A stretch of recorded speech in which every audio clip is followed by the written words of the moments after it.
ফিলিস্তিনের গাজায় ইসরায়েলি আগ্রাসনের কারণে অবকাঠামো ধ্বংস হয়ে গেছে। মাথা গোঁজার অবলম্বন হারিয়ে অধিকাংশ মানুষ খোলা আকাশের নিচে জীবন কাটাচ্ছেন। ইসরায়েলি হামলার মধ্যেই গাজায় আরেক বিপদ দেখা গিয়েছে। হাট কাঁপানো শীতে বিপর্যস্ত হয়ে পড়েছে সেখানকার জনজীবন। তীব্র ঠান্ডায় অঞ্চলটিতে গেল এক সপ্তাহে 7 জনের মৃত্যু হয়েছে, তাদের মধ্যে 6 জনই শিশু। গাজা কর্তৃপক্ষের বরাতে এই খবর জানিয়েছে কাতার ভিত্তিক সংবাদ মাধ্যম আল জাজিরা। কর্তৃপক্ষ বলে, ধ্বংসপ্রাপ্ত ভবনগুলো মানুষকে এই তীব্র ঠান্ডা থেকে রক্ষা করতে পারছে না। তীব্র শীতে এ পর্যন্ত 6 জন শিশুর মৃত্যু হয়েছে, একজন প্রাপ্তবয়স্ক ব্যক্তিও মারা গেছেন। গাজা স্বাস্থ্য মন্ত্রণালয় জানিয়েছে, 2023 সালের 7 অক্টোবর ইসরায়েলি আগ্রাসন শুরুর পর থেকে এ পর্যন্ত ফিলিস্তিনের 45,541 জন মানুষের মৃত্যু হয়েছে।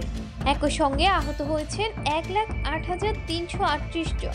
সর্বশেষ 24 ঘন্টায় 27 জন ফিলিস্তিনের মৃত্যু হয়েছে, আর আহত হয়েছেন 149 জন।